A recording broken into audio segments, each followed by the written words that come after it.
Muy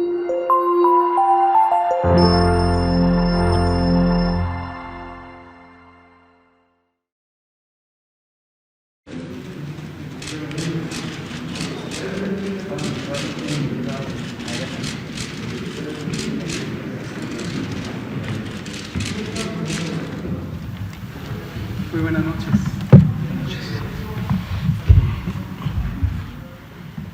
Muy buenas noches. Son las 19:01 de este viernes 8 de mayo de 2020. Estamos en el Palacio Nacional, en la Ciudad de México, y vamos a empezar la conferencia de prensa diaria sobre la situación de la pandemia de COVID, la enfermedad causada por el nuevo coronavirus SARS-CoV-2.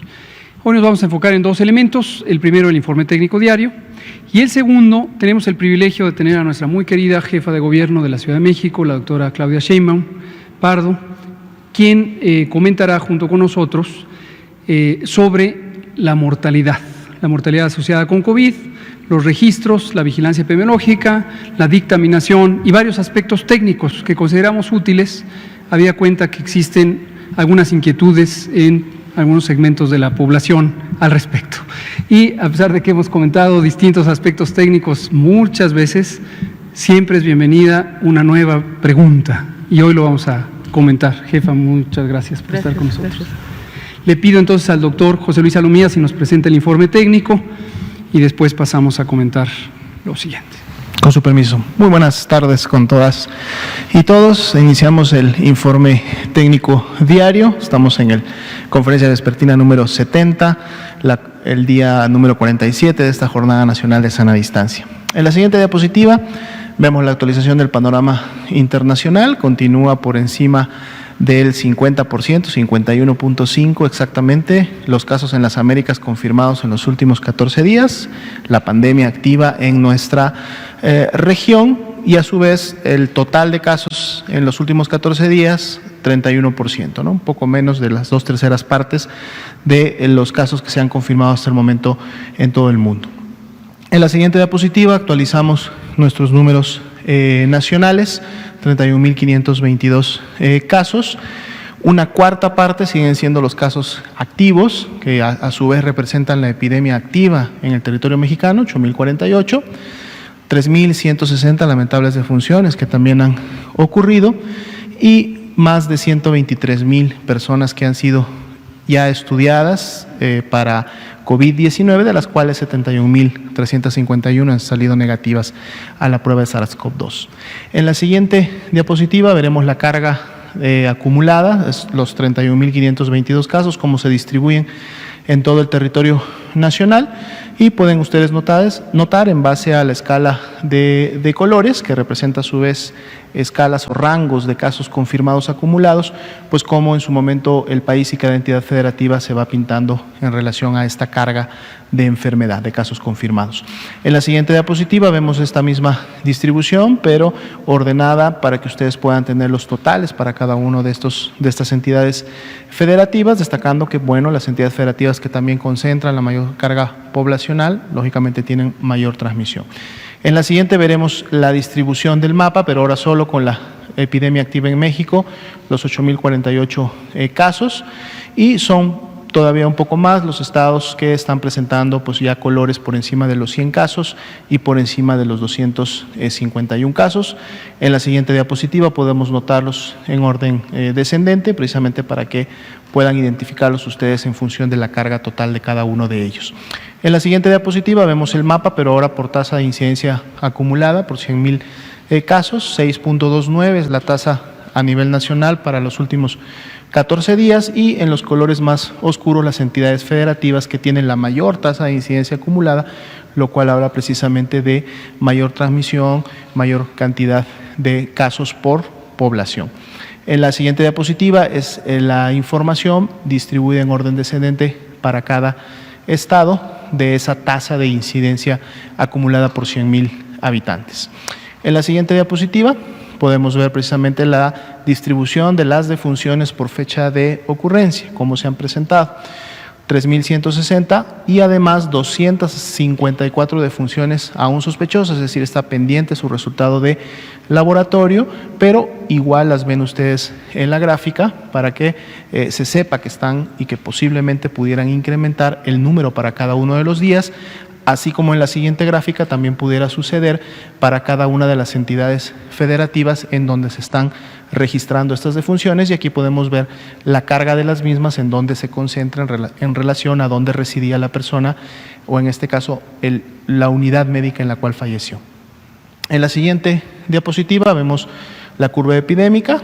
Hemos estado diciendo en los últimos días esta tendencia ascendente cuando vemos tanto casos aún sospechosos como confirmados, cómo se están presentando, y pues bueno, esto es una tendencia que esperamos continúe, dado que integra la carga total del nivel nacional. En la siguiente diapositiva veremos la carga acumulada, sí ya confirmada, de casos para todo el país. Sería la siguiente diapositiva. 6.4% fue el incremento de ayer para hoy, con estos 1.906 casos. En las barras inferiores de color naranja podemos ver precisamente que en los últimos 3 días hemos tenido la mayor carga de casos confirmados para un día de 24 horas. En la siguiente diapositiva revisamos rápidamente la ocupación y disponibilidad. Continuamos con un 96% de notificación de esos 685 hospitales que pueden notificar.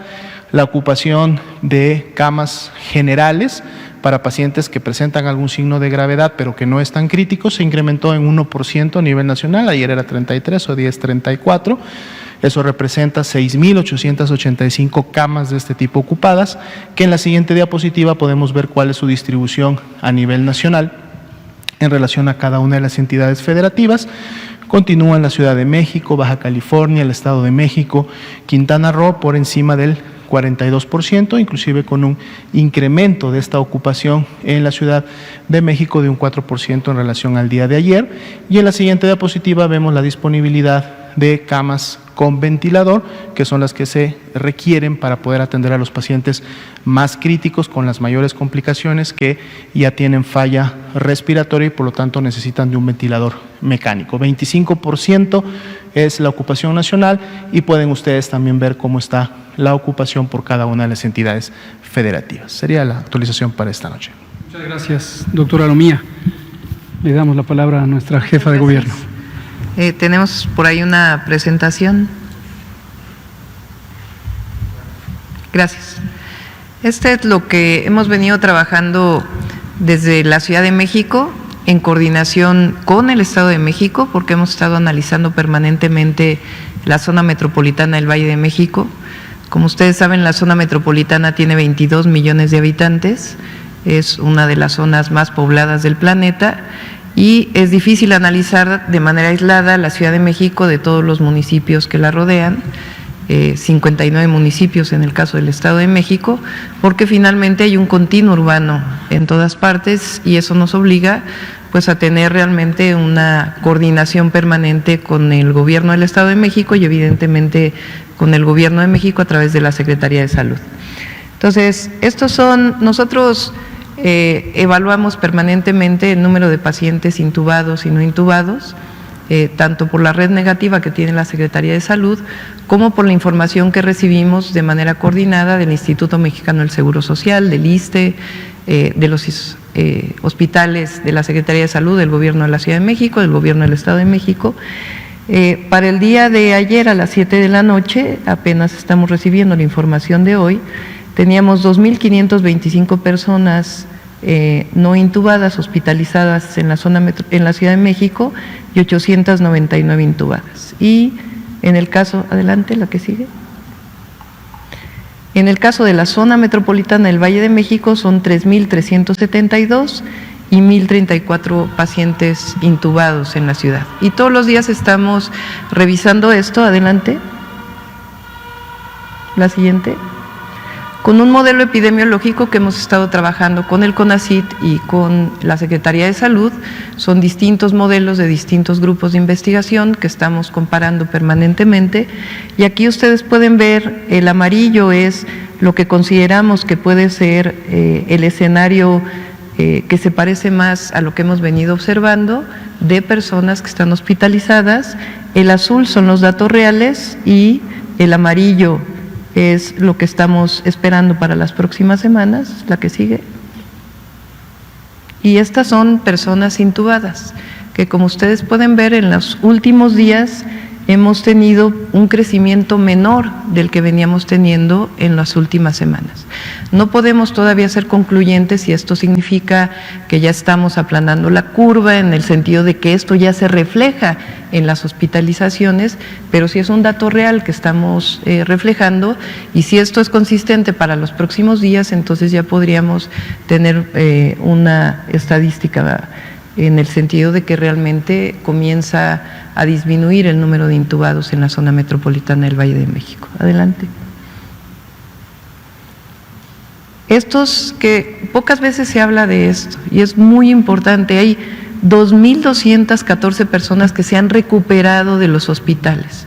No estamos hablando de las personas que han tenido que llevar la enfermedad en su casa, sino personas que han salido de hospitalizaciones. Y esto es muy buena noticia también, porque dentro de esta trágica situación que viven muchas familias de familiares que han fallecido o familiares que se encuentran hospitalizados, también hay muchas personas que se están recuperando en hospitales, y esto es importante, y en la Ciudad de México son 2.214. Adelante. Estos son los datos observados, que pueden ver una pequeña reducción que se refleja en las hospitalizaciones de los últimos días. Adelante, para no llevarme mucho tiempo. La que sigue es más o menos lo mismo. Y la última es el caso de las defunciones, de las lamentables defunciones por esta enfermedad en la Ciudad de México. ¿Qué es lo que hacemos nosotros? Igual que hacen todos los estados de la República.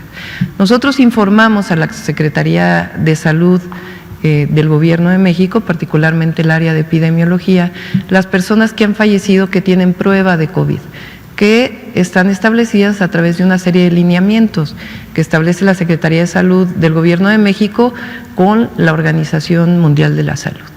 Hay otros fallecimientos también, pero hay un comité técnico de especialistas científicos que determina si estos fallecimientos tienen que ver con COVID-19 o no tienen que ver con COVID-19. Y estas defunciones también se informan todos los días al Gobierno de México, igual que hacen los demás estados de la República. Entonces, hasta ahora confirmados por COVID en la ciudad hay este número. Hay más defunciones, pero estas tienen que ser determinadas por un comité técnico para saber si en efecto están asociadas a COVID o no. La idea es siempre transparentar la información. Ese es el objetivo tanto del gobierno de la ciudad como del gobierno federal, del gobierno de México. Siempre vamos a ser transparentes, pero al mismo tiempo cuidadosos en la información que se da para que no generemos información que no ha sido determinada científicamente como tiene que plantearse hacia la opinión pública. Entonces, esta información está disponible en la página del gobierno de la ciudad, en una página que llamamos COVID-19 Ciudad de México. Ustedes la pueden estar consultando todos los días, y es la información que también damos en las conferencias de prensa diarias que damos en la Jefatura de Gobierno. Muchas gracias. Muchas gracias, doctora Sheinbaum, jefa de Gobierno de la Ciudad de México. Para terminar este segmento, quisiera comentar con ustedes un poco de la metodología, me voy a permitir pararme, de la metodología de la vigilancia epidemiológica de las defunciones y la vigilancia epidemiológica de las enfermedades respiratorias.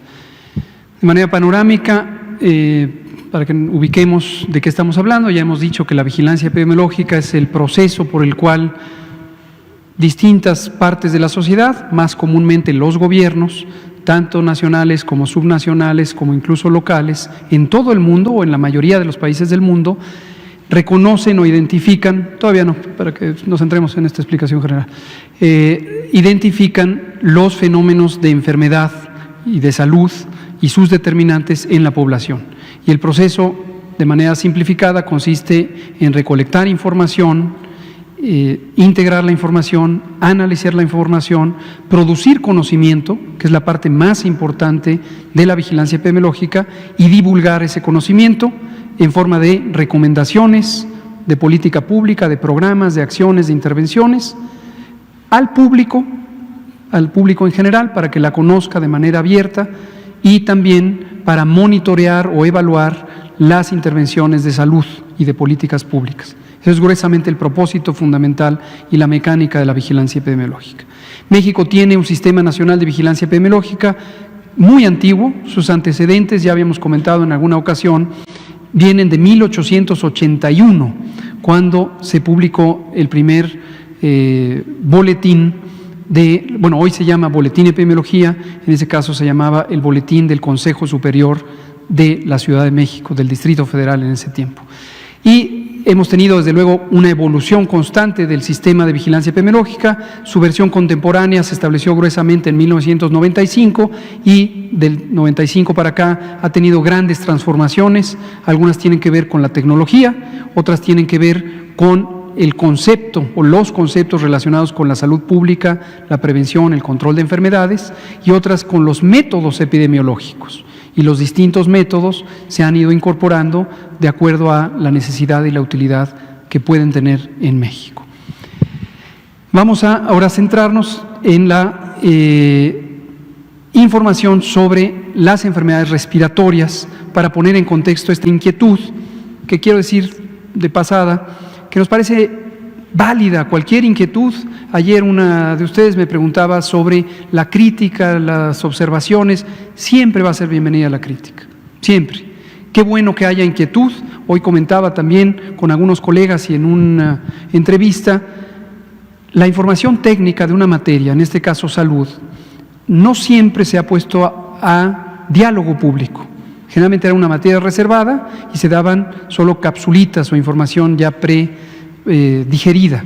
Qué bueno que aquí todo el mundo se involucre a opinar y a decir, y que si el método y que si las unidades centinela, qué bueno, eso es enriquecedor para el país. Lo mismo que tener los datos públicos. Por primera vez en la historia de México, los datos de la vigilancia epidemiológica en medio de una epidemia son datos públicos abiertos que cualquier persona puede utilizar, interpretar, analizar.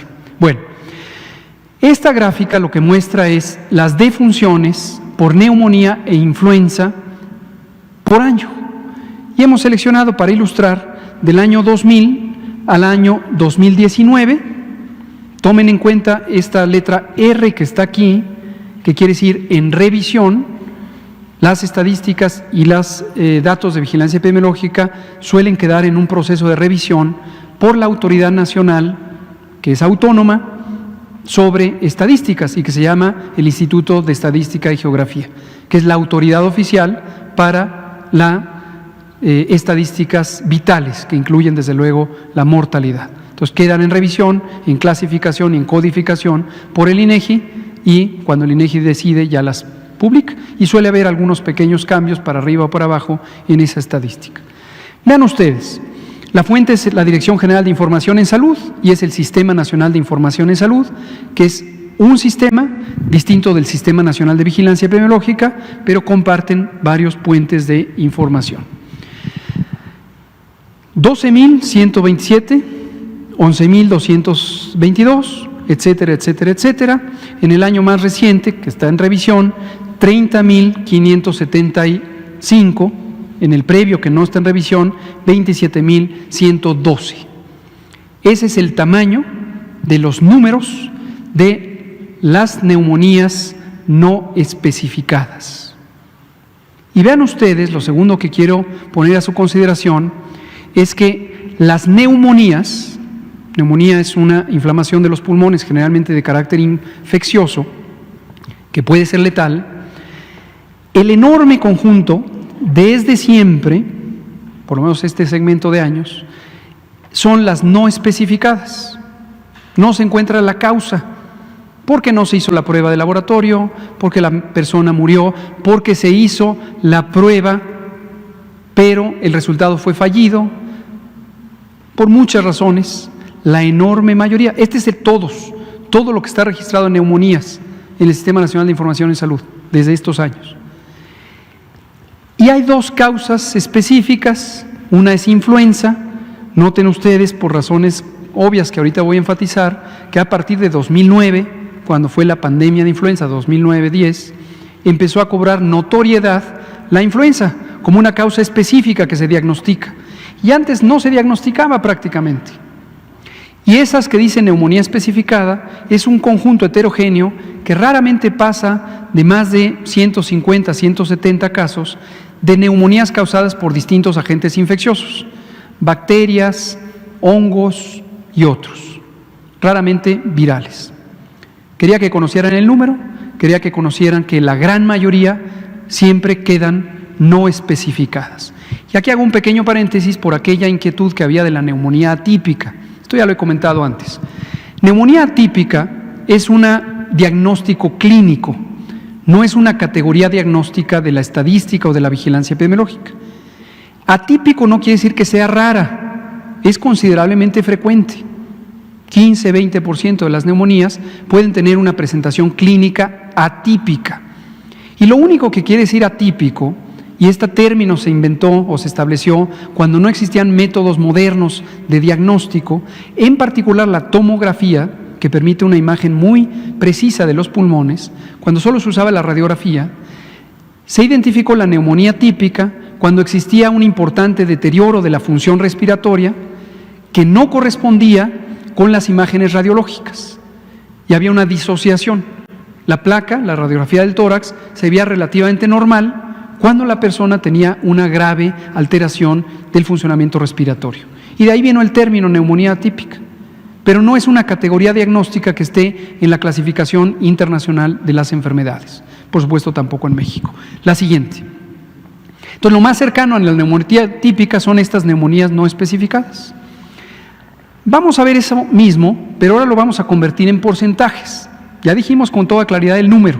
Ahora lo vamos a llevar a porcentajes para ilustrar los conjuntos de las neumonías que están en amarillo, las influencias que están en rojo y casi no se ve porque son minúsculas las neumonías que sí se encontró un diagnóstico de laboratorio distinto a influenza. Y este es el resto de las otras enfermedades del sistema respiratorio que causan la muerte. Todo esto es mortalidad, no son casos vivos, son personas que lamentablemente perdieron la vida.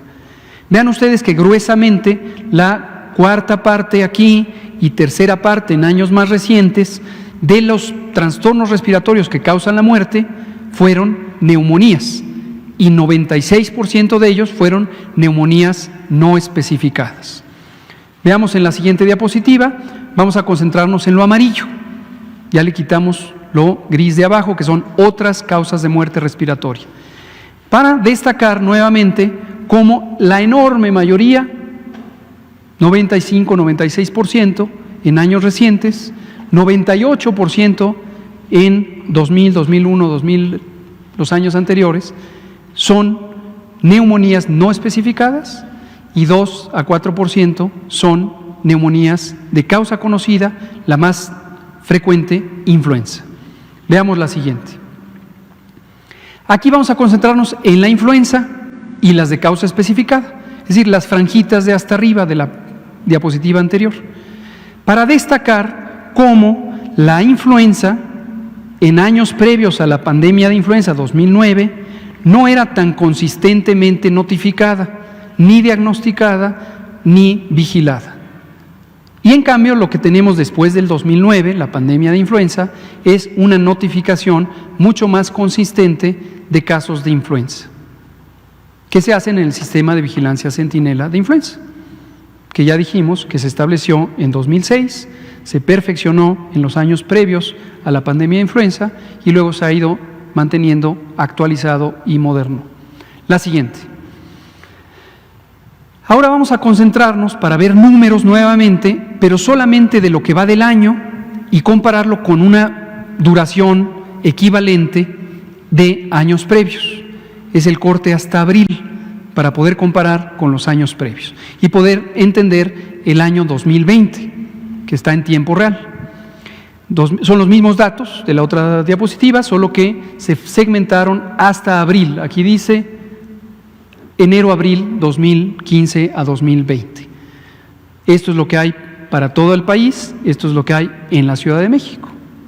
País, Ciudad de México, país, Ciudad de México, y esto es lo que llevamos del año en la notificación de muertes por neumonía no especificada en lo que va del año. Los cortes son mensuales y ahorita voy a comentar cuál es la dinámica, el funcionamiento de la vigilancia de mortalidad, que es diferente a la de enfermedad, por una razón muy obvia. La enfermedad necesita una vigilancia en tiempo real para aquellas enfermedades de interés epidémico que cambian rápidamente. La mortalidad, para casi cualquier causa, obviamente ya no cambia en la medida en que se tienen datos finales. Entonces, ¿interesa tener la estadística? Sí. ¿Se aprende de la estadística? Sí. ¿Se genera conocimiento útil para las políticas públicas, la prevención, el control y el desarrollo del sistema de salud? Sí, pero no se necesita día con día con día. Como sí se necesita, por ejemplo, la ocurrencia de casos de enfermedad para poder identificar si una enfermedad se propaga, si está saturando o no los hospitales, en dónde se pueden hacer intervenciones preventivas, etcétera, etcétera. La siguiente. Este es un estudio que se publicó en una revista muy prestigiada, internacional, se llama Clinical Infectious Diseases, enfermedades infecciosas, mundo clínico de las enfermedades infecciosas. El primer autor es Charu, participaron también varios colegas mexicanos, incluyendo el doctor Víctor Hugo Borja, del Instituto Mexicano del Seguro Social, la doctora Lina Sofía Palacios, del Instituto Nacional de Salud Pública y otros colegas. ¿Por qué lo pongo aquí? Porque esto demuestra cuál es la dinámica de la comprensión, de la inteligencia, del conocimiento sobre mortalidad en un evento agudo de alta trascendencia como puede ser una pandemia. Y esta es la pandemia más reciente en México, la de influenza 2009-10. Y que es una pandemia con características muy semejantes a la de COVID. Cuando ocurrió esa pandemia, los números de mortalidad del día a día, obviamente, eran una representación menor, eran un subconjunto, un conjunto más pequeño del total. Así ocurre en todos los países del mundo. Pero, posteriormente, la pandemia fue de 2009 a 2010 y posteriormente, este artículo se publicó en 2011, se hizo un análisis, lo que técnicamente llamamos retrospectivo, es decir, con información que había sido recolectada en el pasado, en 2009-10, y se analizó y se comparó, como lo acabo de hacer con las gráficas de barras, lo que había ocurrido del año 2000 hasta el año 2010. Y básicamente lo que podemos mostrar aquí es en 3 categorías de edad. Estos son menores de 5 años, estos son personas de 5 a 59 años de edad y estos son mayores de 60, cómo va cambiando en el tiempo la ocurrencia de muertes. Lo que se ve en una línea como una ondulación de color negro es lo que habitualmente ocurre y lo que se ve en color azul es lo que ocurre en los periodos de influenza. Lo negro es una modelación matemática, estadística concretamente, para ver esta temporalidad donde la influenza se presenta siempre en el otoño e invierno. Y lo que se ve en los picos son datos reales, colectados retrospectivamente del Sistema de Vigilancia de Mortalidad y del Sistema Nacional de Información en Salud. Y básicamente la conclusión del estudio es sumamente interesante, demuestra un aumento de mortalidad, especialmente en las personas entre 5 y 59 años, que no se ve tan impresionante para menores de 5 ni mayores de 60, lo cual fue una pieza clave del conocimiento de la influenza H1N1, porque mostró esta distribución selectiva de la mortalidad en adultos jóvenes, adolescentes y adultos jóvenes. Lo que normalmente pasa con las estaciones de influenza es que predomina la mortalidad en adulto mayor y en niño menor de 5 años. Entonces, es un estudio, pero lo uso aquí como ejemplo para ver cómo se construye la inteligencia, el conocimiento de salud. No se construye nada más contando casos y contando muertes, se construye entendiendo, interpretando, analizando, modelando. Y esto es un proceso que tiene sus propias reglas, tiene sus propios tiempos y, como ha dicho la jefa de gobierno, requiere seguir procedimientos formales para tener tanto estadísticas confiables como análisis apropiados que puedan ser transparentemente interpretados en conocimiento útil para tomar decisiones de política pública en salud. En la última es lo siguiente.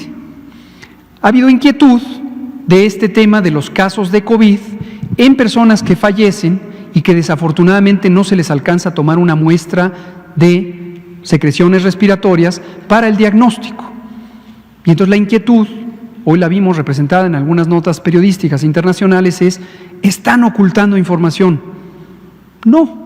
Esto lo hemos explicado varias veces. Yo creo que hay que invitar a los periodistas internacionales a que vengan también a la conferencia de prensa. Son bienvenidos y bienvenidas. Siempre que quieran venir, aquí estamos abiertos a el diálogo. El 13 de abril de 2020, se publicó este documento que se llama Correcto llenado del certificado de función, muertes por COVID, muertes por virus SARS-CoV-2, COVID-19. Es un documento, como se puede ver aquí, del Gobierno de México, de la Secretaría de Salud, del sector salud, y que lo publicamos precisamente para incorporar información de aquellas personas que fallecen, desafortunadamente fallecen por COVID, que no se puede demostrar por laboratorio.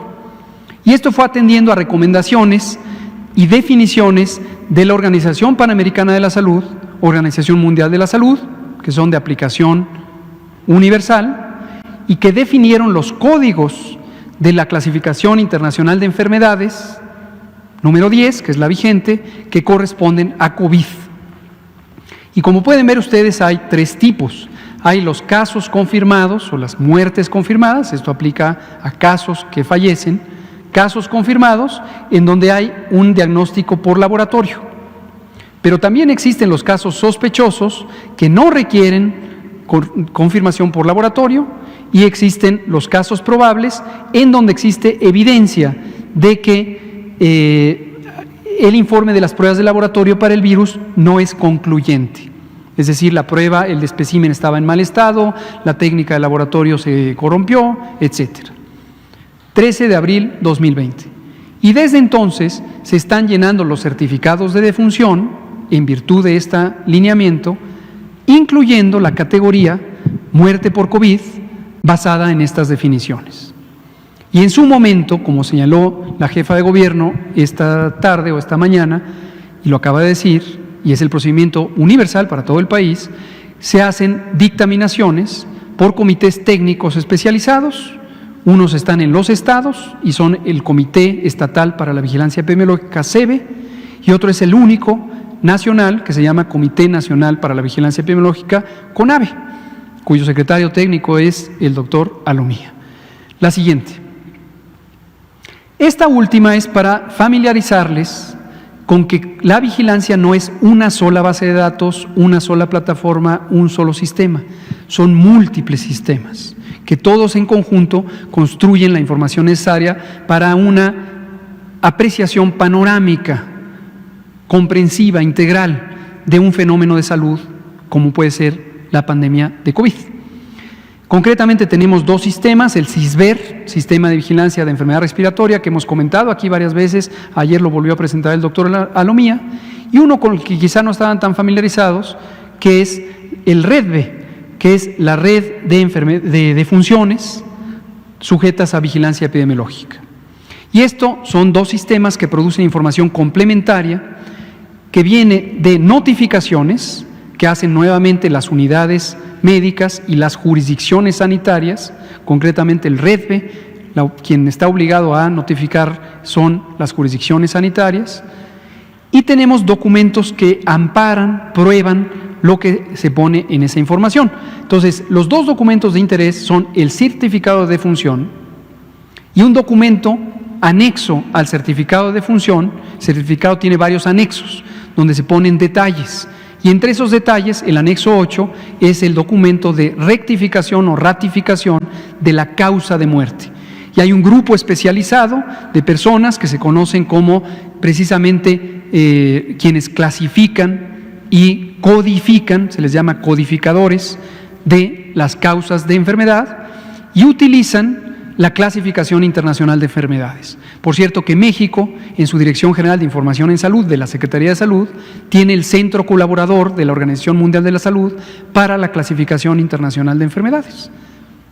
Entonces, lo que vemos aquí es la temporalidad del flujo de información en los dos sistemas que no necesariamente coinciden en tiempo y no tienen por qué coincidir y no pasa absolutamente nada, porque al final, por los ciclos de notificación, llegan a coincidir y se recupera por dos vías diferentes el anexo 8 y el certificado. Esto se hace electrónico, se digitaliza y se pone a disposición para que sea analizado directamente el certificado. En algunos casos tenemos solo certificado, pero no tenemos todavía el anexo 8. En unos pocos casos tenemos solo el anexo 8 y en algunos casos todavía no tenemos ningún documento probatorio. Y el conjunto de las muertes registradas aquí es que si ustedes lo suman, es un poco mayor, por cerca de 360 muertes, a lo que informamos todos los días. ¿Por qué razón? Porque están en espera del proceso de certificación o de revisión de la certificación y de clasificación por dictamen, que es lo que hemos explicado varias veces. Entonces no se preocupen, si quedaran inquietudes, siempre y con mucho gusto lo volvemos a explicar. Muy bien, vamos a dar espacio a preguntas y respuestas si son tan amables. Ahora sí, Bianca, y usted que ayer quedó pendiente. Muchas gracias, buenas noches a todos. Bianca Aguirre de Notimex TV. Preguntarle, doctor, ya hace 2 días platicaba de esta situación que pues no es nada grata. La administración anterior heredó, ya lo decía usted, 307 hospitales. ¿Qué opinión le merece? Ya que obviamente si estos hospitales no hubiesen sido abandonados o incluso no hubieran quedado a medias, pues ahorita no estuvieran realizándose estos hospitales provisionales. Eso por un lado. Y a la jefa de gobierno, preguntarle, bueno, ¿se implementarán otras acciones en la central de abasto? Y es que, bueno, pues ya lo sabemos, están cerrando muchísimos locales, hay contagios, ¿van a implementar otras medidas ahí? Gracias. Bueno, yo digo de manera breve nada más lo que creo que a toda la ciudadanía de México le resulta bastante claro. La salud no es un privilegio, no es una mercancía, la salud es un derecho, está consagrado en la Constitución en el artículo 4 desde 1984 y para que sea un derecho real, que se cumpla, que se garantice, lo que se requiere es una acción de gobierno que consistentemente garantice personal, infraestructura, sistemas de información, insumos para la salud, procesos, rectoría, que son los componentes fundamentales de un sistema de salud. Si tuviéramos ese tipo de sistema con una cobertura universal y que fuera de acceso gratuito, como lo es en innumerables países en el mundo, particularmente en la región europea, pues la salud de México seguramente sería mucho más afortunada. Esa es mi opinión. Sí, sobre la central de abasto, como ustedes saben, es la central que provee de abasto a todo el centro del país, no solamente a la Ciudad de México. Ahí en condiciones normales ingresan 500,000 personas diarias y trabajan 90,000 personas. Al principio fue difícil generar condiciones de sana distancia, en primer lugar porque no se puede cerrar, porque se cerraría el abasto, y en segundo lugar, pues por la condición en la que la propia central de abasto opera. Cuando nos dimos cuenta que había una serie de contagios, se tomaron una serie de medidas. Hoy se limita la entrada solamente a 2 personas por vehículo. De la información que tenemos se ha reducido en alrededor del 35% el ingreso a la central, no porque haya gente que no esté yendo, sino porque ya no van en familia, van personas de manera individual o en el caso del mayoreo solamente 2 personas. Y ahí sí se instrumentan medidas de mayor protección a las personas, de cubrebocas, de caretas, etcétera, sobre todo a quien está suministrando. Y desde hace cerca de semana y media, 2 semanas, se instalaron o se pusieron carpas y 450 promotores de la salud, médicos y enfermeras del área de salud del gobierno de la Ciudad de México que están haciendo una revisión epidemiológica para ver los casos confirmados, los contactos, etcétera. Entonces se han tomado varias medidas en la central. De esta manera sabemos que no va a haber desabasto en la ciudad, pero al mismo tiempo se están tomando controles. Muchas gracias, jefa de gobierno. Por favor, adelante. Luego, Fernanda. Gracias. Lisbeth Álvarez, reportera del diario Basta del Grupo Catón. Para la jefa de gobierno, pues a partir de mañana se va a tener esta comunicación entre los familiares de pacientes COVID y pues saber en qué hospitales pues va a iniciar esta dinámica y cómo va a ser la misma. Y mi otra pues pregunta o inquietud, en el pueblo de San Andrés Totoltepec, en la alcaldía de Tlalpan, se ha estado mencionando de manera constante que hay varias personas infectadas por COVID y que no están recibiendo esta atención. Entonces, saber qué informe se tiene ante el caso, por favor, y gracias. Sí, cómo no. En el caso de la comunicación con pacientes, instalamos hasta ahora 11 módulos. Por lo pronto están solo en los hospitales de la ciudad, algunos que están determinados como COVID y otros que son generales, pero no están en este momento como COVID, porque se están tomando una serie de medidas para el ingreso de los familiares.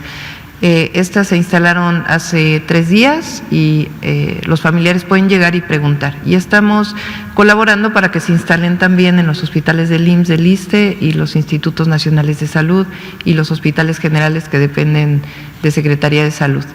Y a partir de mañana en estos mismos hospitales ha habido realmente donaciones muy importantes de muchas empresas, así como hay otras que no se han comportado de la mejor manera, la gran mayoría lo ha hecho así, y ha habido muchas donaciones y tuvimos donaciones de teléfonos y tiempo aire, y eso nos va a permitir que pueda haber comunicación entre el paciente y la familia. Entonces, a partir de mañana va a comenzar y se va a ir pues perfeccionando este proceso y hay comunicación entre los promotores del gobierno de la ciudad que están fuera de los hospitales y obviamente el personal de salud, trabajadores sociales y enfermeras que están trabajando en esta dinámica para poder atender a los familiares que tienen personas en hospitales de la ciudad. Ah, sí. Conozco bien San Andrés, viví ahí 30 años. Vamos a ver exactamente qué es lo que está pasando. Conozco de algunos casos de fallecimientos recientes y estamos ahí en contacto con las alcaldías. Hay una muy buena coordinación con las 16 alcaldías de la ciudad, pero vamos a ver en particular algún tema que no se haya contemplado en San Andrés. Gracias, doctora Sheinbaum. Fernanda, Carlos, Araceli. Usted. Buenas tardes. Para glucosa atómica, diversas figuras públicas del país, no conformes con demeritar el trabajo que hacen ustedes, han tratado de descalificarlo también, aquí mismo en este recinto incluso. Ahora recurren a medios internacionales. Usted explica que es libertad de expresión, aunque son claramente ataques. Mencionaba también que hay compañías farmacéuticas e intereses políticos involucrados en todo esto. ¿Qué intereses hay en todo esto? ¿Hay algo que los ciudadanos no sepamos y debamos saber? Otra más, si me lo permite, los pacientes que se van recuperando de COVID, ¿qué indicaciones deben seguir? ¿Se tendrían que realizar alguna prueba después de cierto tiempo? Y añadiendo a esto, usted dijo que nos iba a dar otra explicación sobre las pruebas rápidas el día de ayer. Gracias. Gracias, con mucho gusto. Sobre los medios internacionales, los intereses. Debo dejar muy en claro los 3 o 4 periódicos que hoy publicaron notas relacionadas temáticamente con este tema. No tengo prejuicio alguno. Son un medio más, en este caso internacionales, y siempre es bienvenido leer reportajes, entrevistas, noticias. En uno de ellos me llamó la atención la ausencia de rigor, siendo un periódico que en general aprecio, estoy suscrito a este periódico, y me llamó la atención ver una noticia que un poco desentona con los estándares periodísticos de este medio, el que habla de mortalidad. Y cuando me refería a los intereses en un video que presentamos esta tarde, es que lo que me llama la atención, pero no creo que esté articulado con los medios, es cómo hay un segmento de la población que identifico relacionado con la actividad política, partidos que están por quererse registrar, que quieren posicionarse, que toman cada cosa que sale para orientarlo políticamente. Aquí hemos dicho una y otra vez, lo volvemos a decir, este es un foro técnico, este es un espacio para compartir información hacia la sociedad a través de ustedes y de manera directa, para recibir de la sociedad también inquietudes, comentarios, dudas y poder trabajar juntos por algo que es del interés común. Lo dijimos desde el inicio, lo dijo el presidente, lo dijimos todos sus colaboradores, es muy importante que una epidemia se maneje técnicamente, científicamente, para que los vaivenes políticos que irremediablemente existen en cualquier sociedad no perturben la claridad de los mensajes que se transmiten y que están basados en técnica, en ciencia, en las mejores recomendaciones internacionales. Entonces, esa fue lo que me llamó la atención ver ahí. Sobre recuperación, como bien señala la doctora Sheinbaum, es muy alentador ver que los pacientes, las personas que son pacientes hospitalizadas, se recuperan. Y esto me parece muy valioso porque no solamente los casos leves, los casos ambulatorios, también hay una gran cantidad, lo acabamos de ver con el dato de la Ciudad de México, de personas que salen del hospital, salen bien, salen con vida, salen recuperados, en algunos casos salen debilitados, no solamente de debilidad de los músculos por el reposo prolongado, sino incluso con algunas alteraciones de su capacidad respiratoria. Pero en su momento se irán recuperando a tiempos variables de acuerdo con el grado de daño, la duración de la hospitalización y sus condiciones generales al momento de enfermar. Ahora, respecto a la potencial importancia epidemiológica, hay que precisar, después de 14 días, aún los casos graves, ya prácticamente es muy raro que mantengan el virus activo en la vía respiratoria y ya no son personas que contagian. Y yo creo que voy a dejar pendiente lo de las pruebas para poderlo explicar con mayor amplitud. Carlos Araceli y usted, por favor. Después usted. ¿Qué tal, doctor? Doctora, el doctor Alomía también. Buenas noches. 3 preguntas, 2 rápidas para la jefa de gobierno. ¿Qué opinión le merece en relación a este artículo? Que bueno, estos 3 artículos que salen a nivel internacional mencionan una discordancia entre los datos que presentan en el caso de la Ciudad de México y el nivel federal. Salvo una ocasión que hubo por ahí un error de dedo, en los que seguimos las conferencias también de la Fuente Capitalina, que estamos ahí a través de Mauro y de Iván pendientes de las conferencias que a diario da usted, no vemos ninguna discordancia. ¿Qué opinión le merece esto? Y la segunda para usted, ¿cuáles serían las alcaldías que saldrían primero de esta desescalada que tomarían esta desescalada, siendo que el presidente de México en la mañana comentaba que incluso se podría prolongar este periodo de mayor contagio hasta el día 20? Y una más para el doctor Gatell. Sí. Yo digo que bienvenido el debate científico y el debate político. Eso siempre es bienvenido y estamos en una democracia y en la ciencia pues también es fundamental el debate, si no, no crecería la investigación científica.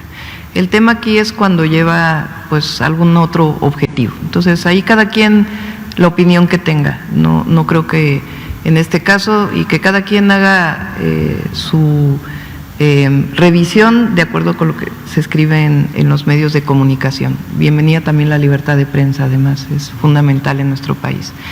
En el caso de la desescalada, y la otra, hemos estado en coordinación permanente con, no solamente con el doctor López Gatell de la Secretaría de Salud, estamos en coordinación con la Secretaría de Economía por los créditos que se están dando en la Ciudad de México. Hay una coordinación permanente, además de una afinidad política, hay una coordinación permanente. Y si tiene que haber coordinación en algún momento, es precisamente en este. No podemos darnos el lujo de ninguna manera de una descoordinación o de utilizar políticamente la epidemia, si lo que estamos es buscando la mejor manera de salvar vidas y de que haya suficientes camas en los hospitales y de generar las condiciones preventivas para que con la sana distancia, el quedarnos en casa, no tengamos mayor contagio, tanto en la ciudad como en el país. Así que siempre va a haber coordinación y en particular en estos momentos tiene que haberla para poder atender a la ciudadanía. En el caso de la apertura, hay un comité del gobierno, en esta también hay coordinación, hay un comité del gobierno de México que está trabajando sobre cómo ir abriendo la economía y las distintas actividades sociales en el país.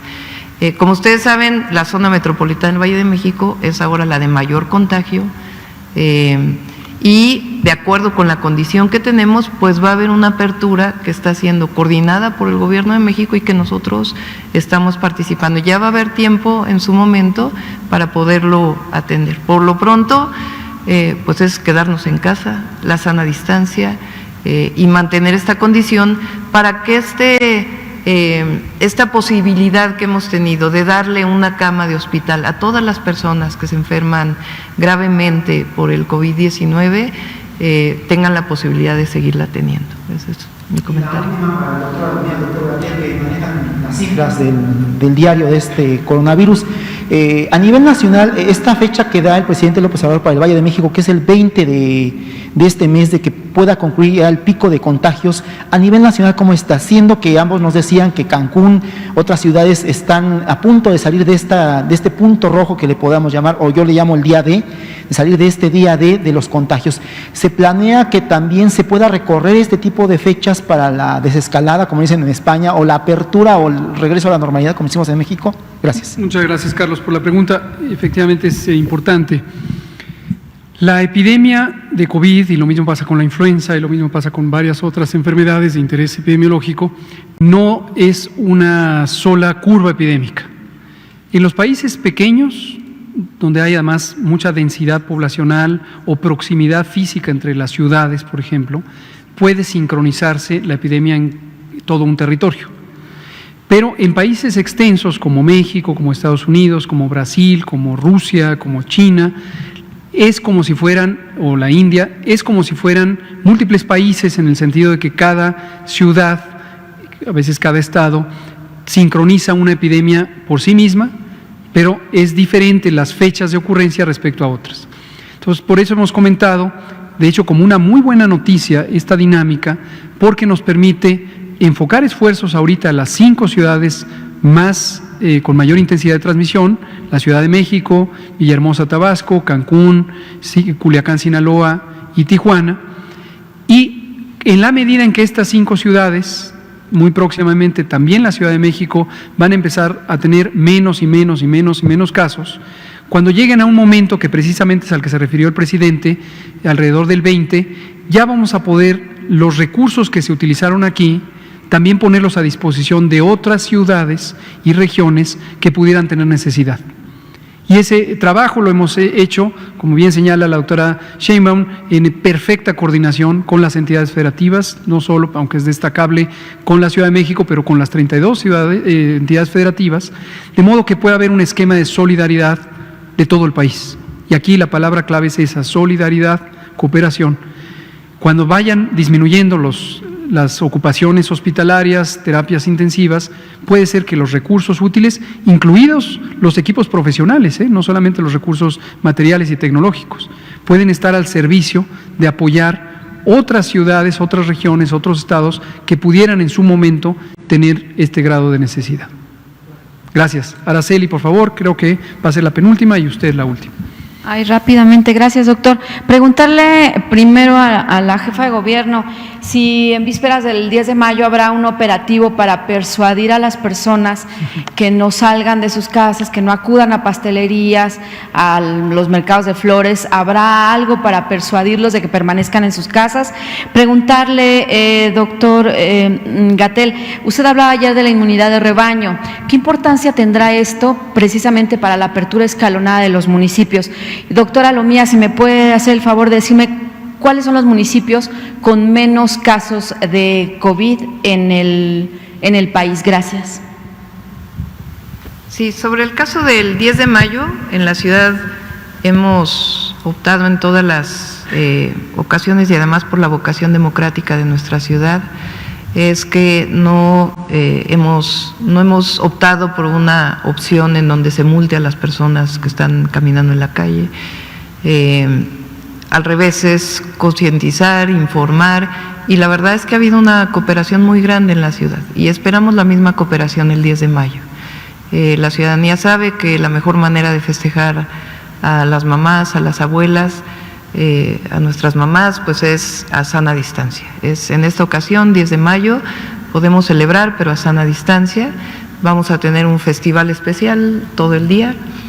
Además, buscamos mariachis que hoy no tienen trabajo, los contratamos en el gobierno de la ciudad, se hizo una filmación con sana distancia, con todo adecuado, para que puedan brindar serenata durante todo el día a las mamás. Y ya habrá tiempo para celebrar. Nosotros propusimos la fecha del 10 de julio con los restauranteros de la ciudad, para que en esa fecha pues podamos de nuevo volver a celebrar a las mamás. Entonces, es un llamado a toda la ciudadanía a que seamos responsables, como lo hemos hecho. Siempre lo he dicho, los gobiernos tenemos una gran responsabilidad y no se elude, tampoco se elude la información, por cierto, dar la información en su momento y como debe de ser, pero la ciudadanía también tiene una gran responsabilidad. Así que confiamos que todos seamos responsables este 10 de mayo. Sobre la inmunidad de rebaño, y también podríamos dedicar una sesión específica de inmunidad de rebaño, es un fenómeno que ocurre en las poblaciones en las que la resistencia a la infección, que proviene de la inmunidad, la respuesta del sistema de defensas del organismo, en un conjunto de personas que no tiene que ser el 100%, no tiene que ser el todo, es suficiente para que ya no haya transmisión. Y básicamente, por eso se llama de rebaño. Esto es como las manadas o ciertas especies, por ejemplo los pingüinos, que se protegen entre sí de la adversidad, agregándose y haciendo una barrera protectora.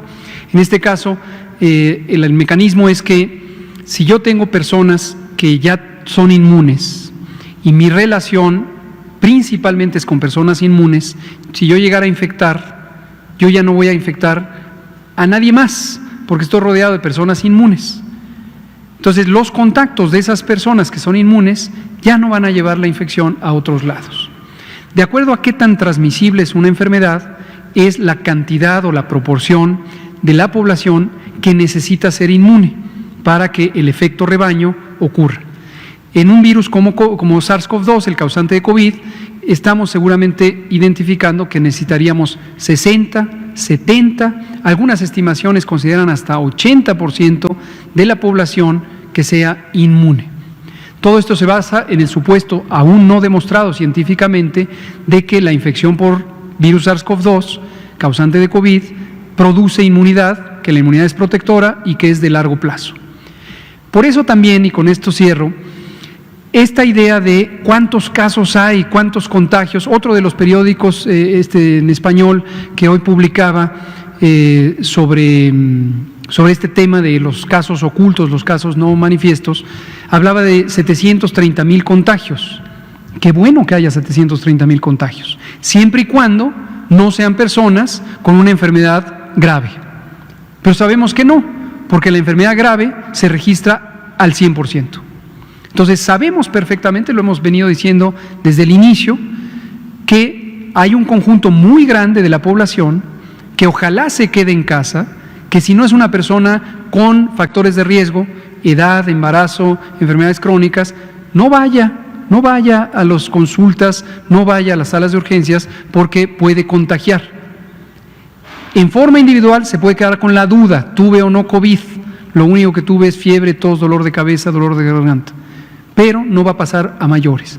Y ya vendrá el momento, es otra de los componentes metodológicos de la inteligencia en salud, que son las encuestas serológicas.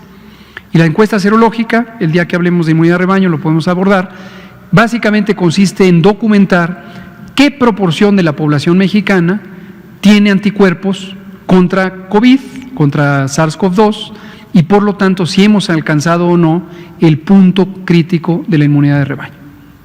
¿Tendrá un porcentaje de inmunidad de rebaño para abrir los municipios? No necesariamente, aunque ya estamos considerando distintos escenarios donde las pruebas serológicas, mismas que todavía no están validadas y todavía en el caso mexicano no están autorizadas por COFEPRIS, precisamente porque existe incertidumbre científica en todo el mundo sobre cómo interpretar los títulos, las concentraciones de anticuerpos, pero cuando esto ya se valide, en algún momento habrá mayor conocimiento en el mundo, entonces podremos tener pruebas serológicas, las podremos usar para documentar qué porcentaje de inmunes existen y contribuirá a las decisiones, pero no es un elemento indispensable para tomar la decisión de abrir o no abrir los municipios. Gracias, Araceli. Rápidamente, nada más en relación a la pregunta de los municipios con menos casos. Municipios con menos de 3 casos confirmados o detectados son más de 100. Entonces no podría dar ahorita el listado completo, pero no hay problema porque miren, los invito en el micrositio de la página de la Secretaría de Salud.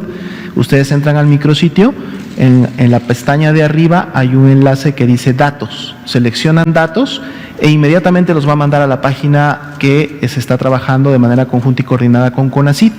Ahí en las opciones de la izquierda dice mapas, seleccionan el que dice mapa HD, que es de alta definición, y les va a aparecer este mapa en donde pueden ustedes encontrar todos los municipios del país y en ellos están enmarcados y con un color para los municipios con un caso, con 2 casos, con 3 a 9 casos, con la ventaja que es interactivo. En el momento que ustedes le dan un clic al municipio, les dice cuántos casos hay. Y esta es una manera más, como ustedes pueden notar, cómo la información en México se da de manera transparente, clara, abierta, y todos pueden entrar y consultar los datos sin ningún problema. Muchas gracias. Quedará pendiente, son las 20 horas. Muchas gracias, doctora Sheinbaum, doctora Lomía. Seguimos pendientes, nos vemos mañana. Gracias. Muchas gracias.